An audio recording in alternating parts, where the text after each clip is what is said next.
Okay, thank you. Welcome to this evening's meeting of South Oxfordshire District Council Cabinet. My name is David Ruane. I'm the leader of the council and I'm going to be chairing the meeting. Could I ask Stephen, please, to do the roll call? Thank you, Chair. But just before I start, if I could remind everybody in the room of the emergency evacuation procedure, which is basically in the event of an alarm going off, you leave the room, turn right, and then out through the fire exit on your left, and muster outside. Thank you. So going on to the roll call, I'll read out the members' names in alphabetical order. If you can confirm if you're online or in the room. So Councillor Peter Paul Barker is not here yet, but on his way. Councillor Robin Bennett, please.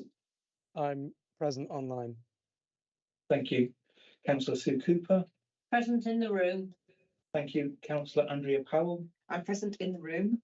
Thank you. And Councillor David Ruane. I'm present in the room. And Councillor Anne-Marie Simpson. Present in the room. Thank you. You skipped me. You skipped me, I think. Oh, I'm very sorry. Councillor Maggie Philipova Rivers. Present online. Thank you. Okay.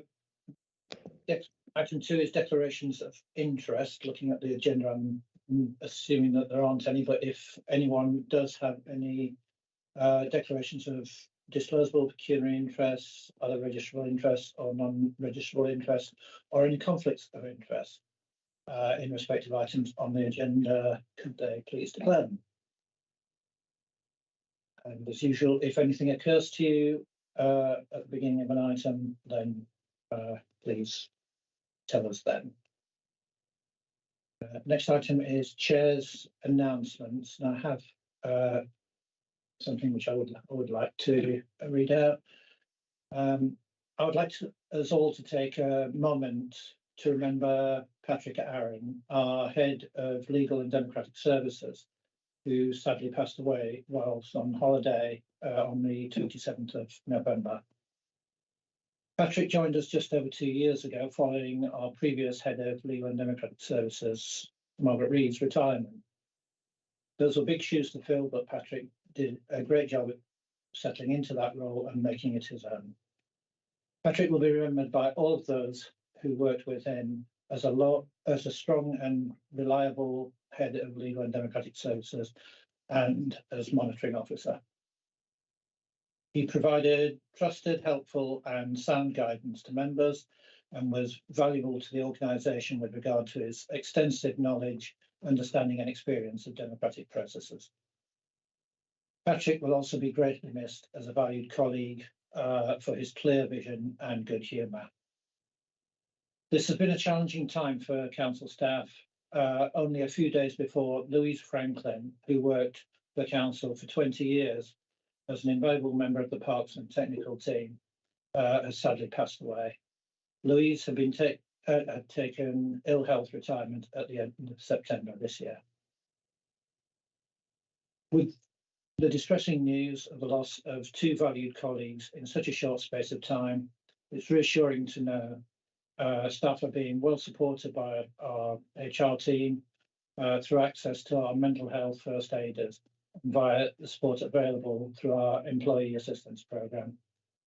Can we please now take a moment to reflect and remember Patrick and Louise, both taken from us too soon.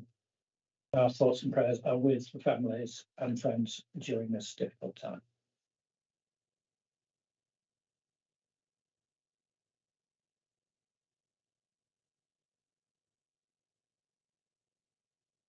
Thank you. If I can return to the agenda. Item 4 is public participation. I understand we have 2 members of the public who wish to address.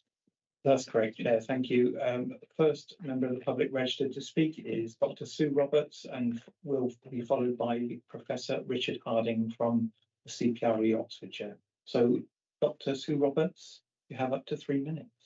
Thank you. Many thanks to officers for this excellent local plan. Oxfordshire councils together are exploring donut economics, which tests plans against planetary boundaries and social justice. How does our current local plan fare? Pumping up jobs and building 3 times more homes than could be filled, 10,000 since 2011, has sucked people in, bloating our district, worsening our lives. Access to local education, nursery provision, healthcare, all are worse. My nephew in Didcot could not work because childcare was inaccessible. His sickly 2-year-old was turned away from all of the Didcot surgeries. Abundance of insects, mammals, birds, all are wildly depleted over these 10 years. Sewage kills our rivers. Our uninsulated homes are miserable to live in and belch out CO2, exacerbating global heating. Every new build home worsens things, so we should minimise housing numbers. I have 3 suggestions. Other councils, dominated by Greenbelt and AONB, have taken what is termed a constrained approach. Liam Fox MP supports North Somerset in using a housing needs assessment over the standard method, reducing numbers by 1/3. Could we get ours down from 12,000 to 8,000? Secondly, we should once again use the stepped approach to backload our housing numbers. Our own 8,000 could start in 2036, leaving us with 200 a year to build for Oxford. Half have already been built. Finally, we could increase the windfall component and decrease new build by proactive subdivision and retrofit of large homes, which make up 4 out of 5 of our homes. Council could itself buy and convert homes. It could create a programme to help those who might welcome realising money from their sunk large home asset. Sensitive biological areas could then be taken out of the allocations. The donut diagnoses detriment from development. We should never agree to destroy our land and disadvantage our people. On one specific point, whilst biodiversity net gain will never restore nature, 25% net gain is good, but please could this not be a movable feast against developer viability? 11% is no good. DEFRA itself says this does not represent gain. Thank you. That's my 3 minutes. Well done. Within 5 minutes, within 5 seconds, I think. If we can move on to Professor Harding. Again, you have 3 minutes. Thank you. I speak this evening as Chair of CPRE Oxfordshire and also a resident of South Oxfordshire. The new plan has only been visible to us for a few days, but at first sight, we welcome it and thank the officers and councillors that have brought it to this stage. We obviously reserve our full judgment until we've had more time to study the details and maybe seen later versions. But our initial reaction is that we very much welcome the policies that help protect the countryside, in particular those on greenbelt, hedgerows and dark skies, and also the policies on low carbon building. We are very pleased to see more realistic housing numbers and would like to strengthen your resolve to resist the pressures that will come to take on more of Oxford's unmet need. And indeed, as the previous speaker has said, we should be looking to reduce the housing numbers rather than increase them in our district, which is very restricted with the green belt and also the areas of outstanding natural beauty. However, at this meeting, I wanted to highlight one policy, CE5, renewable energy. Solar is obviously important and should be encouraged, but not at the expense of covering large areas of countryside with solar panels. We are increasingly seeing unplanned and speculative solar development, which risks engulfing rural villages and damaging the countryside. And so we certainly do need a strong and agreed set of principles to regulate this development.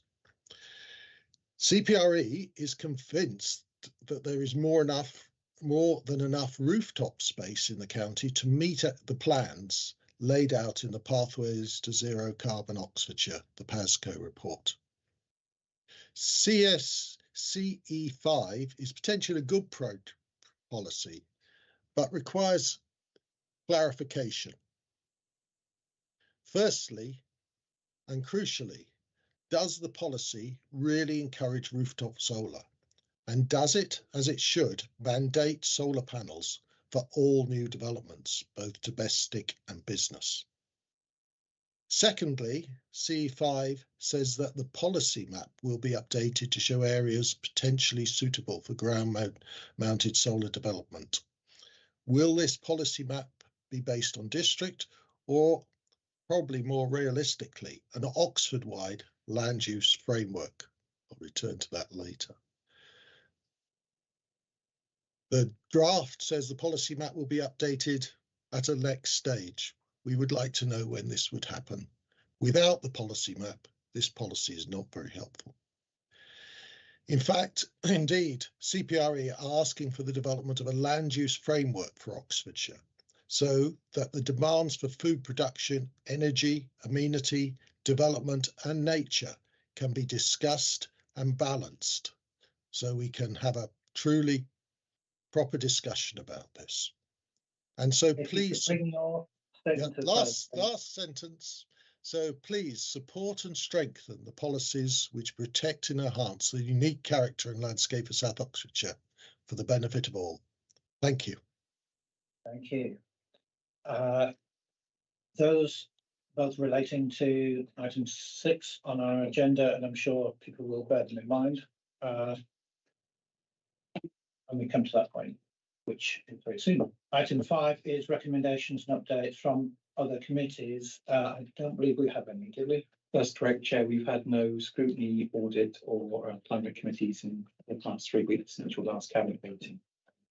So item 6, we'll move on to, which is Joint Local Plan 2041, approval of preferred options document for public consultation. Councillor Simpson, will you be? Yeah, be introducing this. Thank you. So the item before you this evening seeks your approval to go out for a second round of public consultation on the Joint Local Plan. We are still at a relatively early stage with the plan, known as the Regulation 18 stage. In this consultation, we show initial thinking about the plan, set out various options for policies and show which is the preferred option so far. We also suggest what draft policies might look like under each preferred option. There's still a long way to go before the plan is finalised into a draft plan, then consulted on again next autumn at the Regulation 19 stage, before it's submitted for examination by an independent planning inspector and eventually brought to full council for adoption, planned for December 2025. When it's adopted, the Joint Local Plan will replace the existing local plans for South Oxfordshire and Vale of White Horse districts. The emerging direction of the Joint Local Plan is set out clearly in the vision and objectives. What you'll see are proposals that push the envelope on things like net zero carbon, biodiversity net gain, dark skies and water efficiency policies, where we have had the opportunity to be at the cutting edge. Because of the large quantity of development already planned in the adopted local plans, there is no need for new strategic greenfield housing sites or new employment sites beyond those already planned. The plan proposes just 2 new allocations, both brownfield sites, which will need new use over the plan period.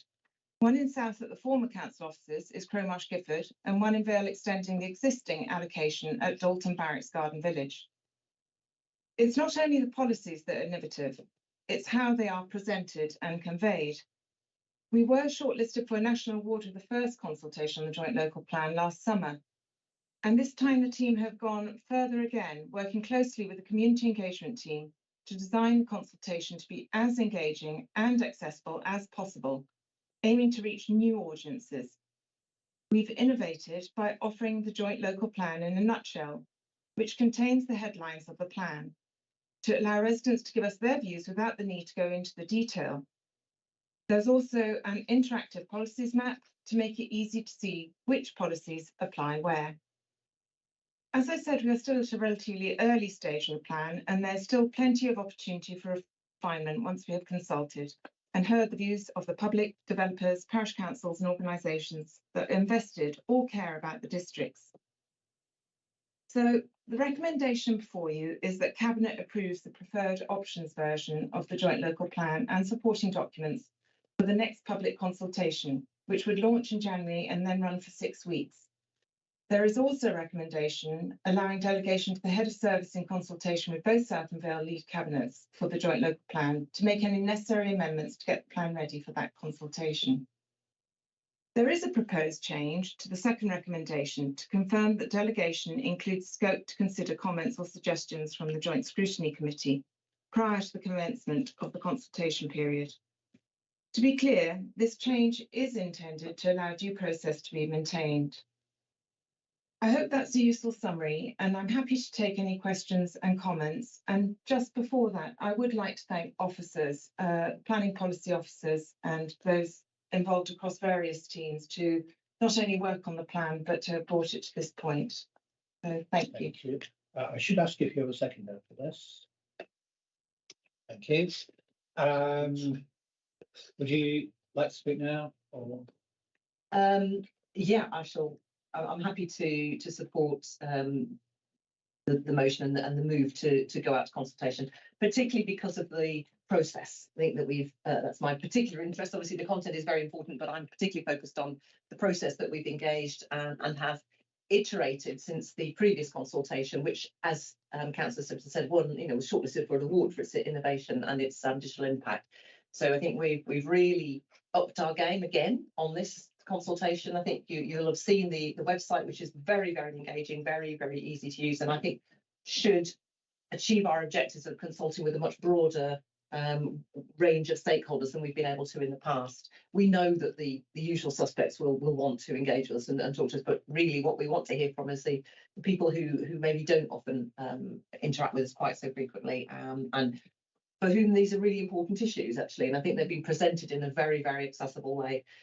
So I think that I think we've all got lots of comments about the content. We've all been very much involved in the process. I think it's been a very, very interactive process with members to get to this stage. And I would also like to echo Councillor Simpson's thanks to the team, because I think I've just been blown away by the quality of our team of planning policy officers and the work they've done to make this such an exceptional set of documents.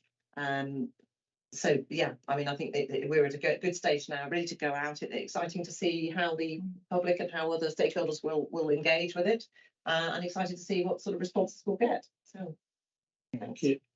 We have several officers online. I don't know if any of them would like to add anything before I invite other comments. I'm not seeing anyone. Oh, Lucy. Nothing to add. Thank you very much for the kind words. Much appreciated. We have, as Councillor Simpson said, a slightly altered recommendation B. Steve, would you like to put You can do it on the screen if you like. Right, thanks. So you can see we're taking out the word minor, and we're adding those words in bold, which are including to consider any comments or suggestions from Joint Scrutiny Committee. Is everyone happy with that as now? And if we just clarify, so this is now on, the meeting has been rescheduled, hasn't it, for Thursday? Yes, Thursday. It's Thursday, so Yes. we're not looking at a lengthy delay here. We should be getting that, and that won't present the team with any challenges for getting the consultation through the system. If it was any later, it would, but Yeah. I understood from the team that they're content with that delivering, if you like. Yeah. Just, if I've learnt anything about local plans, it's that they're mainly a logistics exercise of getting everything in the right place at the right time. Does anyone David, else? sorry, I got my hand up. Oh, sorry. Yeah. Just wanted to check on a technical level, because of the online platforms and so on. Is it going to be possible, if there are changes, small changes or larger changes recommended by the scrutiny committee, is it physically possible to make them to the online platforms on? I think Lucy's coming in there. Yes, thank you very much, Councillor Bennett. Yes, as long as things move swiftly next week, yes, we will be able to make the changes and still get out to consultation on the planned date in January. Okay, thanks for that. Any other contributions? Thank you. Yes, I'm pleased to get to this stage. We've obviously got to go out to consultation. If everybody's happy with the format and everything, and it's good to know that it's not going to be held up in any way by waiting for next Thursday's consideration by the Joint Scrutiny Committee. I've just got one question is, at the moment, as we look at the documents, there's a whole string of appendices with things like the equality assessment and the habitat regulations, etc. What sort of access will the general public have to that? Is that a clickable thing to see as part of the consultation, or will they have to go looking for these appendices separately? Looking for someone more technically minded? Lucy, who's... Yes, those documents will be available online for people to read as PDFs. We're trying to be as interactive as possible with all the things we put forward. So yes, and we also have hard copies available in deposit locations and libraries of the main documents for those who prefer a more traditional approach than the digital. Answers your question? Yes, thank you. And I shall recommend to people in my ward who don't like looking at things on computers to go and take up residence in the library. Thank you. Thank you. Okay, anyone else? Yeah, I mean, Peter Paul. So it's not a question, it's just a comment. We're into general discussion now. Yeah, just to say that I think you know, the process is an extremely robust one. More than happy to continue to the consultation stage, and I've been very impressed with the consultation, you know, software and methods that have been demonstrated to all of us, all members, and I'll certainly be encouraging, you know, all residents, businesses in South Oxfordshire to take part in the round of consultation, including, you know, comments like we heard earlier from our public speakers. And of course, we can expect that neighbouring councils will be putting in their views as well during that consultation. So it's vital that everybody takes part. And Robin, your hand's still up. But, you know, this was just more of a general debate comment rather than about the recommendation, if we're into that point. But I just wanted to really say, I think part of the reason we haven't all got loads of comments now is because the process to date has been so consultative, and we've had the steering group, and also I know that internal council teams have been really consulted very well about relevant areas, perhaps in a better way than perhaps for the last local plan.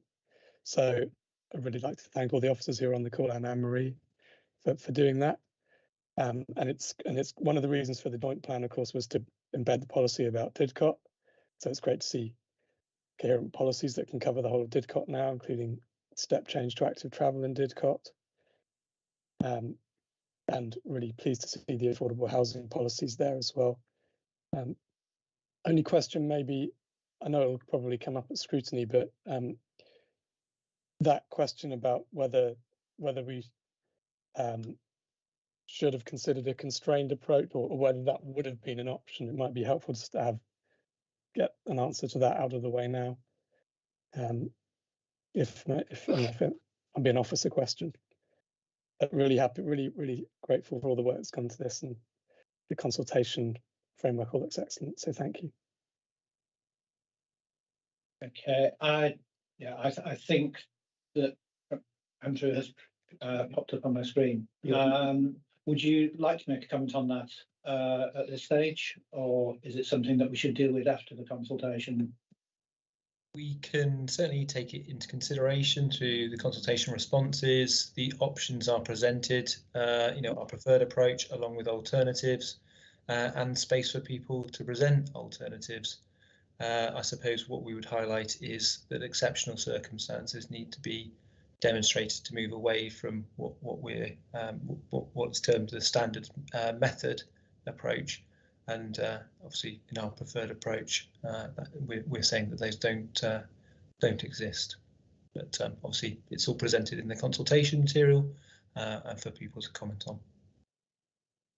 Thank you, and that's an important point. These are our preferred options, but we're open to persuasion through the consultation process, and we'll consider that when we've got them in from everyone.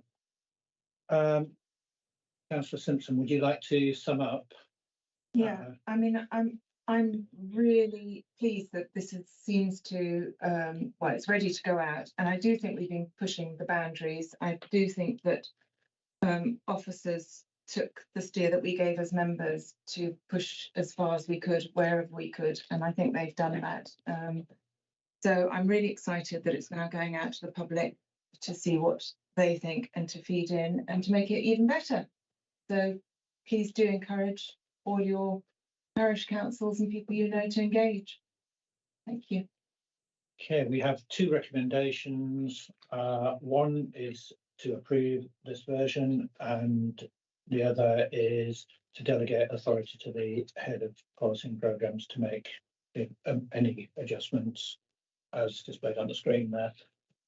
Can I see those in favour of those two?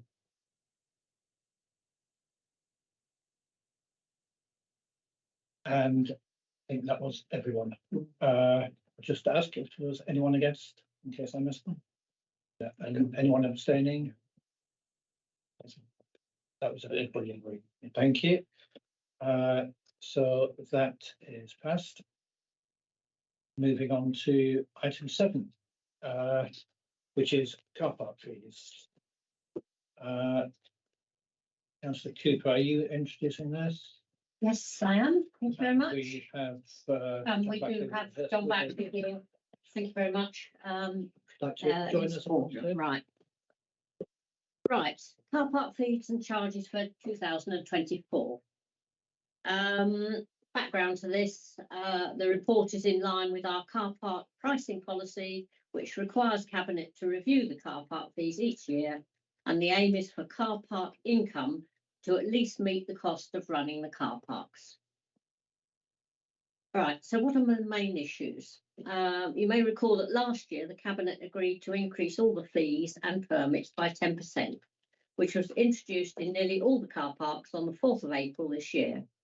This has had a positive impact on increasing the car park income, which puts the car park income account in a good position financially, and we anticipate that the account will be in surplus by the end of this financial year. There's a table on page 15 of the report summarising the income and expenditure position at the end of the last financial year and forecasts the outturn for the next few years. You will see that increasing costs over the next few years means that the surplus will gradually reduce. The costs associated with running the car parks, like staffing, contractors and electricity, are all forecast to increase in the near future. No surprise to anybody. The changes that the Cabinet made last year to increase parking fees is forecast to make an impact on the income, but the increasing costs over the next few years will quickly reduce any surplus. And in order to continue for the car park service to break even, it's prudent to consider some changes this year. There are a number of options summarised on page 16, which we shall consider in a minute.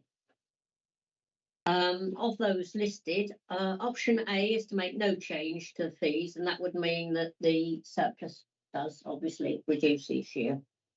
Option B, which is not quite the same, it's in a different point, it's to introduce a local car park permit for use in Church Road car park in Wheatley. This is at the request of the County Council that's due to introduce some on-street car parking restrictions, which would reduce the number of spaces available to local residents who haven't got off-street parking. So they won't be able to park in the road. So the County Council has asked us if we could make provision for them in the Wheatley car park. At the moment, the Church Road car park in Wheatley has a limited waiting period of 4 hours. So we've actually got to change that. You know, people are going to be able to keep their cars there. So it's recommending that there will be a paid for permit at the cost of £70 a year per vehicle, and that would allow for parking at all times. This option will require full consultation and an update of the parking order. And the reason we've come up with that price is that that's what the County Council recommends, because that's what they use in other comparable places. So that's option B. Option C, which is in direct contrast to option A, is to introduce a simplified charging structure where fees are more consistent across the district and allow payment for up to 2, 5 and 10 hours. The fees are rounded up to the nearest pound, making payment at the machines quicker and easier to understand. We would keep the free parking for up to 1 hour, but up to 2 hours would be £2 for all car parks. Parking for up to 3 hours would only apply to the short stay car parks like those in Henley and Tame. Parking for up to 5 hours will be £3 or £4, depending on the actual location. Whilst the cost of all-day parking varies slightly, the longer-term objective is to bring them into line. Although we do have to take in account availability of spaces, and we've had a schedule of how much each of the car parks are used. The notable exception at the moment is the Goldsmiths Lane car park in Wallingford. The fees have to be agreed between the 3 landowners that are involved in that car park. SODC owns part of the land, Wallingford Town Council and another private landowner owns the third part. It says here on my thing, officers will use this opportunity to try and persuade the other landowners to bring Goldsmiths car park into line with the other South Oxfordshire district car parks. If this is unsuccessful, we would also explore an option which would be to withdraw from the joint management agreement which we have at the moment with the 3 owners. And I intend to add another recommendation to that effect, that we should negotiate with Wallingford Town Council to get them to try and agree a more sensible way of carrying on than we have at the moment. So what are we actually asking Cabinet to do with this report? We want to look at the options. There is one more option, option D, which is last year we had a special deal for people with electric vehicles for a half price permit. There's actually been extremely low uptake of that. I think there's less than 10 in the whole district. So I wondered if we ought to look at that again and see if we make all cars the same. I mean, obviously, eventually, all new cars will be electric anyway. And if we keep this half price thing in place, we're going to lose out somewhat. But it's a matter of timing, I think, rather than anything else. As I say, we've already got straightforward increases in option C, and those can be amended by notices in the car parks and in newspapers. And if there's no delay, that could be in place from April the 1st. The introduction of permits in the Church Road car park in Wheatley and an update to the car park order, officers will be required to report back to Cabinet with the outcome of the consultation. So you'll appreciate that A, B, C, D are not mutually exclusive. I mean, my recommendations would be that we definitely go for B, which is the Church Road Wheatley. And while we're at it, do the same procedure for other SODC car parks where we don't charge anything and don't propose to charge anything, but it will give us flexibility in the future while we're jumping through the various hoops that we've got to do for Wheatley. I hope that we will go for option C. Gives us an opportunity to simplify and unify the charging structure and keep the finances sound. We can always use any what you might call spare money for other desirable projects. There's a whole load listed in those that we're allowed to use. Things like project on active travel, leisure facilities, even for example. So the Riverside car park in Wallingford could actually help to pay towards the splash park that we have there, which is obviously quite a considerable drain on resources. So we could help to that. And option D, I say there's a few taking up the offer. Soon all new cars will be electric anyway, and we might miss out if we don't charge them to keep their cars in the car park. I think there's also quite a lot of evidence that those can afford to buy an electric car can actually afford to pay the same price as everybody else for permits in cars. And then, as I said, I would like to add a recommendation to the effect that officers formally write to Wallingford Town Council and ask them to endorse a lining Goldsmiths car park, in particular with the cattle market, which is the other SODC car park in Wallingford. I am actually happy to go and talk to Wallingford Town Council and explain why we want to do this and see if what they think of the idea, because they would obviously get more revenue from that. But I've been told by officers that they need authorisation for us to actually write to them and put forward these suggestions. So, what do others feel? John, would you like to add anything to that? I have one question if no one else has, but is there anything you'd like to? That's fine. My question is about the surplus. Are we content that we're not making an excessive surplus here, and we do have things to spend that money on that are allowed within the regulations?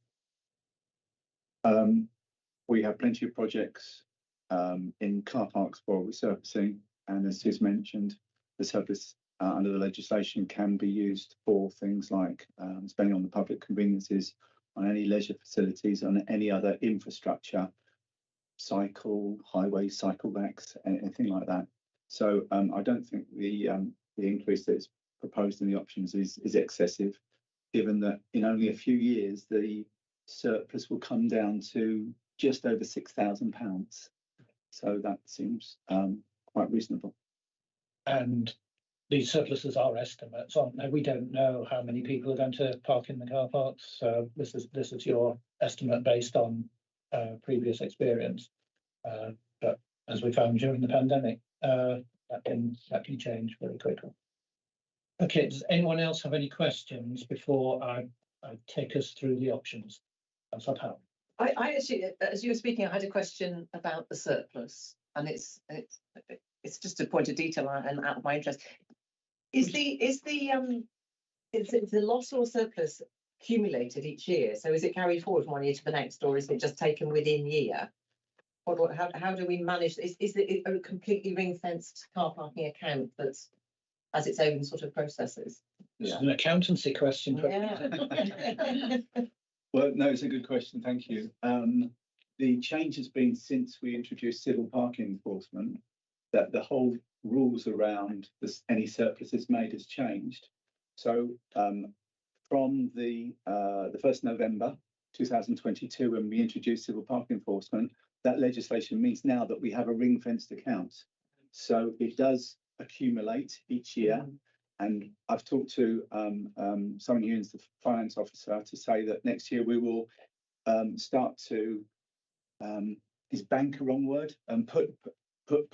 Identify where the surpluses are each year, so we can see going forward a ring-fenced account of exactly how much the car park account is in surplus or deficit. Simon has loomed into. Would you like to add to that? I think John's captured that perfectly. Thank you. Yes, that's exactly what we need to do, and we'll be picking that up going forward. Yeah. So in fact, sorry, just to pick up to supplementary question there, we're even if we have a surplus issue, we're actually still carrying forward a loss from last year. In 22-23, there was a small deficit. Well, if we include the there's a small deficit, 8,000. Yeah, 8,790 within that ring-fenced account there. Okay, but that's good. So we can allocate the surplus. Yeah, so you're starting off on a minus figure. Yeah, Yeah, basically. all the more reason to go with option. Councillor Bennett. I just had a question about recommendation B, the order, and Sue mentioned the also having permits for other car parks such as Benson, Cullum Lock, and Chinnet. Would they require separate orders as well, or would that all be dealt with via one order? So is the recommendation saying we do an order covering all of these car parks, or just Wheatley? Yeah, thanks, Councillor Bennett. The idea is that we take the opportunity to create a new order which will allow us to introduce permits for all those car parks that you've mentioned, if and when the day comes that we want to introduce those permits, so we don't in the future have to go down the same route and do the consultation again. So yeah, the recommendation will be for the new order in 2024 for to introduce the permits in Wheatley, but also make sure that it covers permits for all car parks. For example, at the moment there aren't permits in the free car parks, so we'll introduce those. Right. And is that order time limited? Would it have to be renewed in 5 years, or once it's there, it's there? We'll put it into the order, but the permit will be at £0. Yeah. And then when we want to introduce it, it's easy to do because we can just do that by simple notice. Thank you. Is that all in terms of questions? In which case, I'm going to move on to the options, which is on page 16 of the pack, where we have A, B, C, and D. And now, A is the default that we come to if we decide no on B, C, and D. So, and the E, which so if we can take them in order, option B, which is what we've just been discussing about local orders to permit the introduction of a charge in Wheatley of £70 per year, and to open the option for charging elsewhere, though we wouldn't be doing that yet. I have a proposer for that. I've proposed that, but presumably we need to add and other free car parks at a cost of £0 per annum. I think that's in the. It's in the text, yeah, but it's not in the recommendation. Does it need to be in the recommendation? It's not in the summary table, but it is in the text of option B. Yes. Okay. So I think if we're agreeing option B, we're agreeing the text. Fine. So we'll also make it clear. Yeah. So Councillor Cooper is proposing. I'll second. Does anyone have anything they want to say about option B? In which case, can I see those in favour? That's everyone. I'm looking over there, and there's. I mean, I'm not sure we get to vote online. You don't. No. You don't. No, you don't. But John was definitely not. So that's option. Oh, that's a yes to option B. Yeah. Option C, and again, it's summarised in the table as a new simplified parking structure, but it's the table. My computer has now stopped scrolling, but it's the table on page 19. Table 4, which shows what the new rates would be. So it's new rates and removing the simplifying by removing the 3 hour.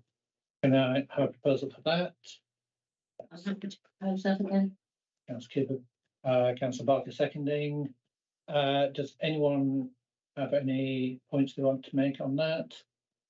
Just that it's a big jump for Goring, but it's okay.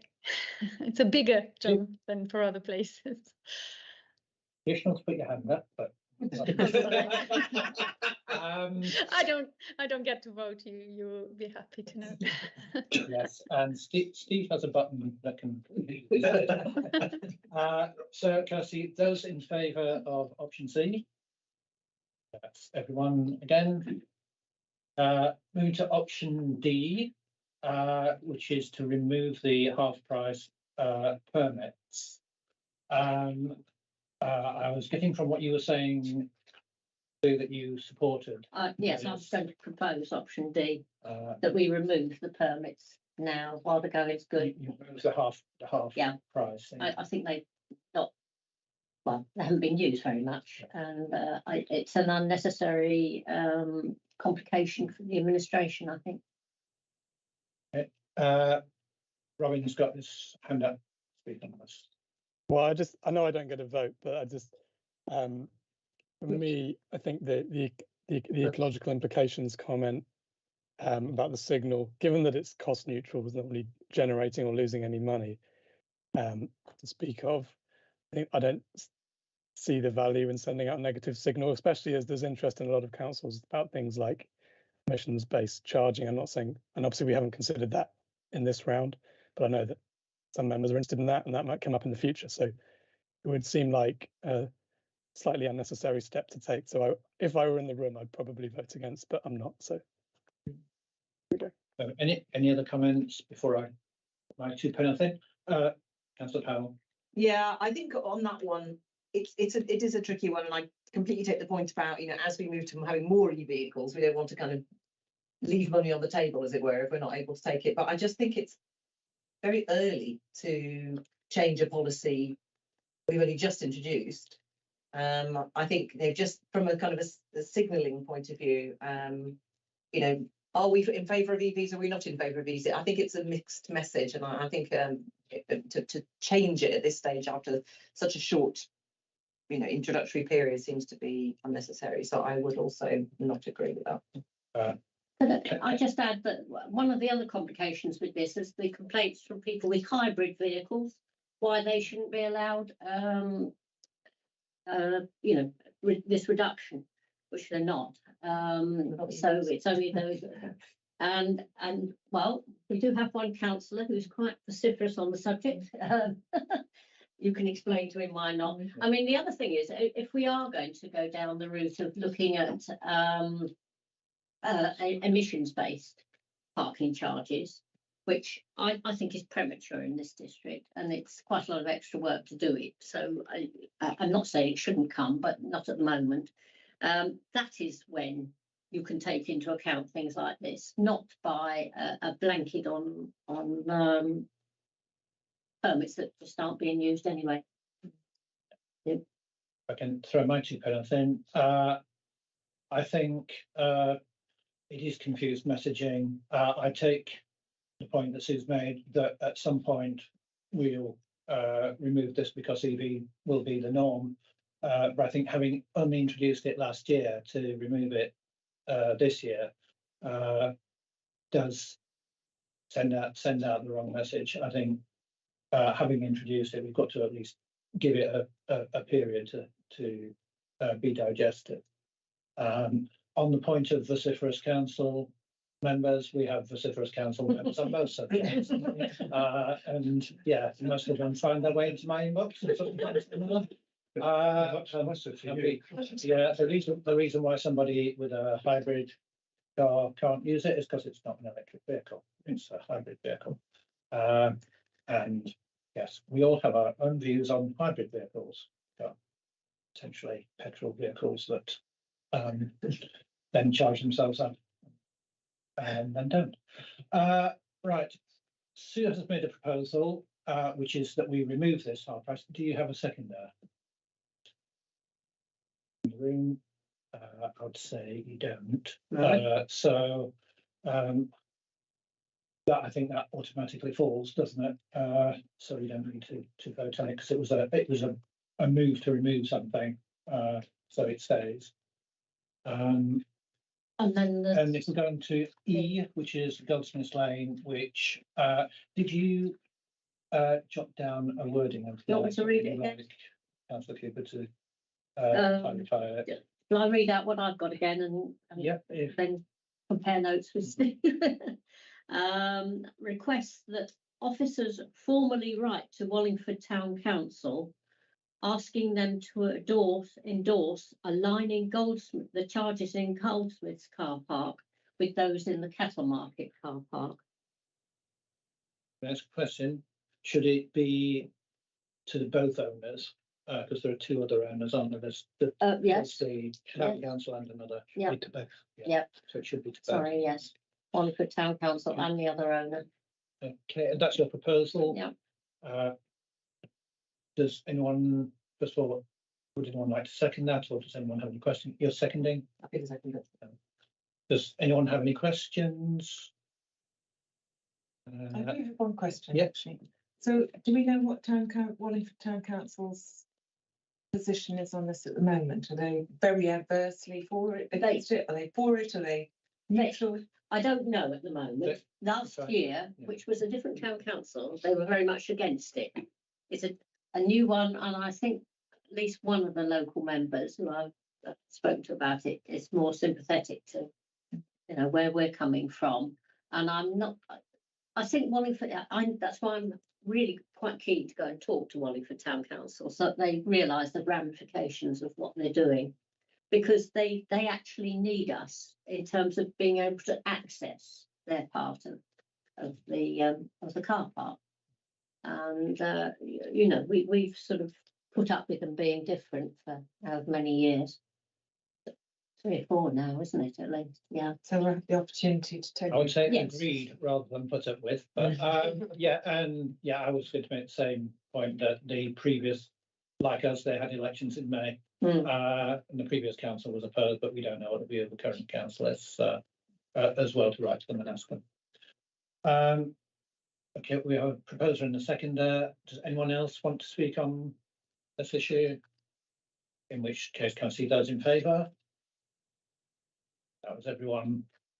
So we've agreed B, C and E, which means we don't need to discuss A. And so going back to what the recommendation actually said to make sure we've covered it, I think what we have to agree is A, B and C in the recommendations.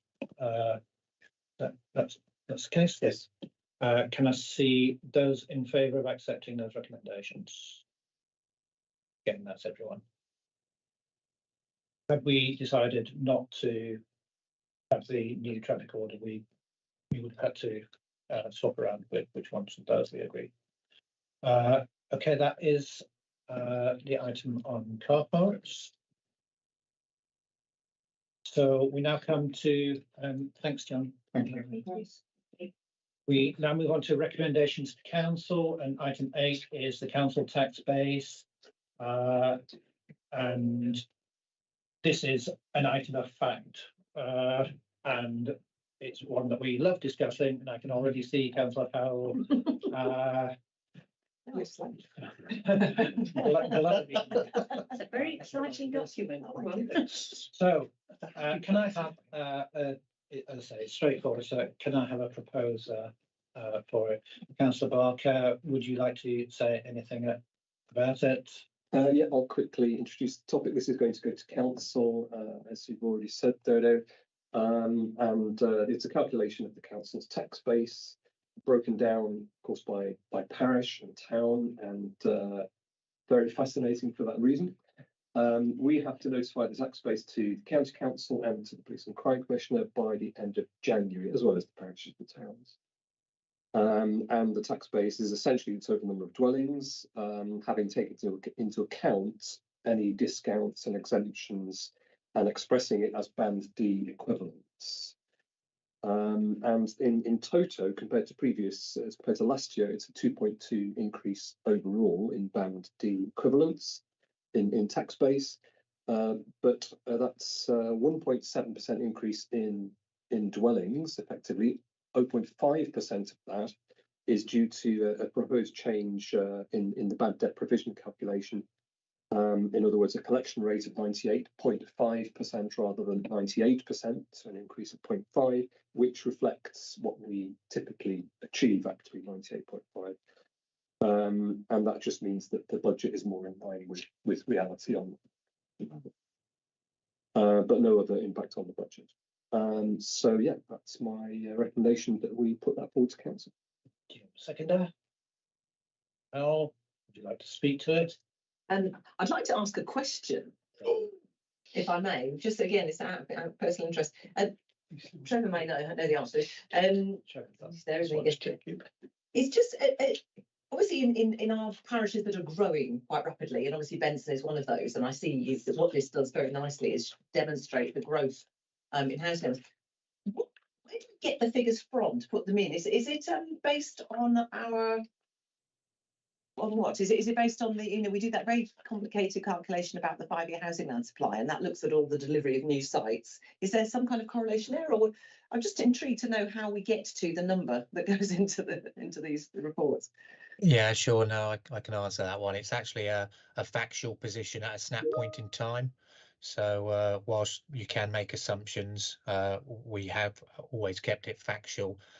So, for example, if properties are still in the pipeline of being built, then they would just get picked up in next year's tax base setting exercise. So it just reflects the actual position and removes, therefore, any risk to the council in making assumptions that might get delayed or not happen. One thing that you need to factor in, you see, is the Valuation Office Agency, who is the driver behind all this. It's their duty to bring the properties into the list. They can take anything up to 4 months to do so. So therefore, if there's any delay in the building work commencing, plus the delay in getting them banded, then there is risk that obviously they won't form part of the tax base. So it is always just a real position at that moment in time when the reports are generated from the live council tax database. So this, for example, is looking at the live number of dwellings in each parish at that point in time, and then we take into account who's getting single person discount, the other exemptions that are out there, the other discounts out there. Obviously council tax support plays a key part of it. All of that gets chucked into the mix, and then we have to convert it all into bandy equivalents, which Peter Paul already mentioned. Therefore a band H property, for example, it actually comes out as 2 band Ds. So the larger the properties, the higher the impact on the tax base, and so on and so forth. So it is quite a quite involved process, and considering there is so many parishes, it is quite time consuming as well. But it does generate the tax base for each parish at the end result. So hope that puts a bit more clarity onto it. Thank you. That's great. So actually, if anything, this is an underestimate of in those parishes where houses are being built new houses rapidly. Yeah. Great. No, thank you, Trevor, and thanks to your team for doing such a hard piece of work. And are you seconding? Yep. Any other comments? Sorry, but while Trevor's still there, to go a bit further into what's just been said, how do we actually, how do they get onto the council tax base? I can't imagine that the day they move in, everybody sort of suddenly realises that they're meant to be paying council tax and will let us know that they're living in there. So what mechanism do we have for bringing them into the council tax? I'm going to guess it's when they phone up and say their bin hasn't been empty. But Trevor might have a more sophisticated. Yeah, there's actual several different streams in how they appear in the valuation list. The biggest one ultimately is, you've got it quite right, they would ring up. Alternatively, we've got inspectors that go out. They're fully aware of the new developments. We work closely with Planning, Building Control and the LLPG, so we're aware of when developments are going up. The inspectors then do a rolling inspection cycle, establishing which ones have been finished. They don't necessarily have to be occupied. If they're complete, we can serve a completion notice. That then allows us to report it to the valuation office. It's their duty, you see, to bring everything into the list. It's their job to compile and update the council tax list throughout the country. We have a duty, though, to bring to their attention anything which would assist them in keeping their records up to date. So what we would do is just on a daily basis send reports through to the valuation office, and as I touched on earlier, they then can take anything up to 120 days.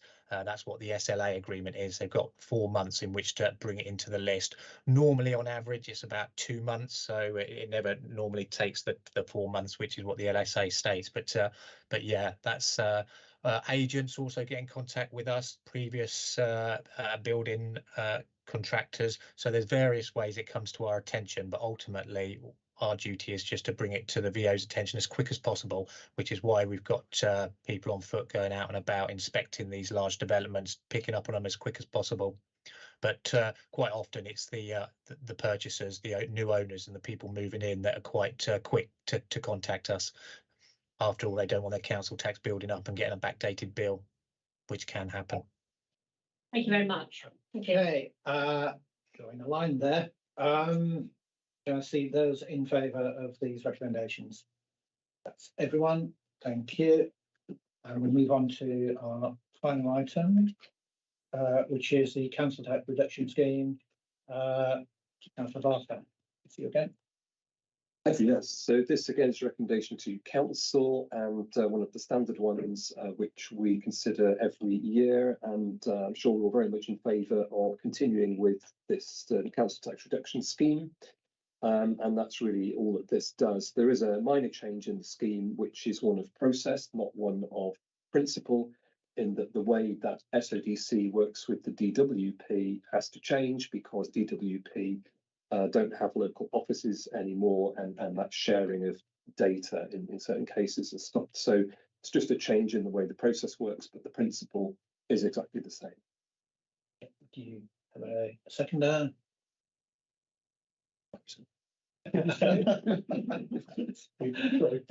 Any questions either to Peter Board, Trevor?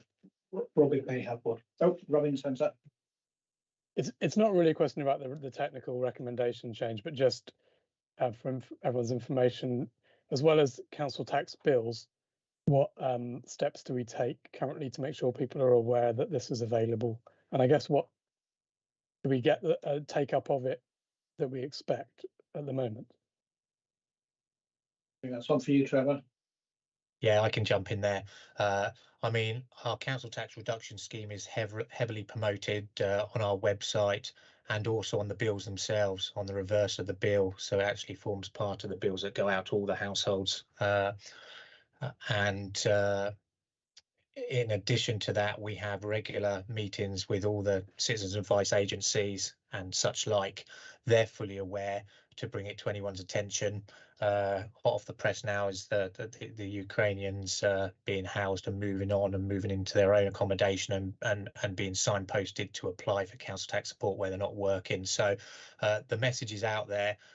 Obviously, we can't guarantee everyone reads their bills or the helpful information that goes with it, but we certainly do our best to promote it wherever possible. Certainly all the phone lines are geared to encourage people to apply.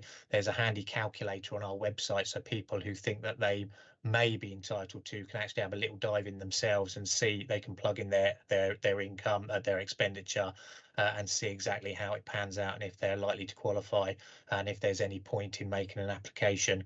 But as I say, all the advice agencies are fully aware of the form, the application form, and assist and handhold where necessary to try and get take up. And yes, I think we urge us to urge the Cummins team to use every channel to publicise this, which I'm sure they do, but they're listening to this. Councillor Powell. Yes, and just on that comms point, I was just going to make the comment. And actually, I can see Marcus there. He may know the answer to this. The deadline for getting the copy for any literature that goes with the council tax bills, because I know in previous years we've sort of said, oh, wouldn't it be nice to tell people about XYZ message, and we realise we've missed the deadline for getting literature and leaflets printed up. Could you remind us what the deadline is so that we can maybe give that a bit of thought? In regards to the bills themselves, work's already underway. We do have a change freeze, which is normally about December time. But I mean, anything requiring substantial change, then there needs to be quite a lead time into it. So the sooner we know, the easier we can get it in there. But if it's just wording changes, then as I said, we can work through probably all the way to about January. If it's enclosures, even later. It's the enclosures I was particularly thinking of there, Trevor. The other little leaflets that we send out that the county sends a nice one, which is, about how does your money get spent, and I think we just want to make sure we're not missing the opportunity to send out a piece of information that we'd like to do. I see Mark Minion has joined us. He might know more about that. Well, Trevor's given you the dates and when we go to printing with the leaflets that we insert with the bills. I'm sure we can work with Trevor and his team to see if there's anything else we can tweak in terms of the messages we're putting out there. we do promote through social media, through our media contacts, to make sure that people are aware of the scheme. We keep doing that. We keep repeating it and keep repeating that message. As Trevor said, we don't reach everybody, I'm sure, but we do our best. Thank you. Anything else on this issue? In which case I'll go to the vote. Can see everyone in favour? That is everyone. And that was our final item. So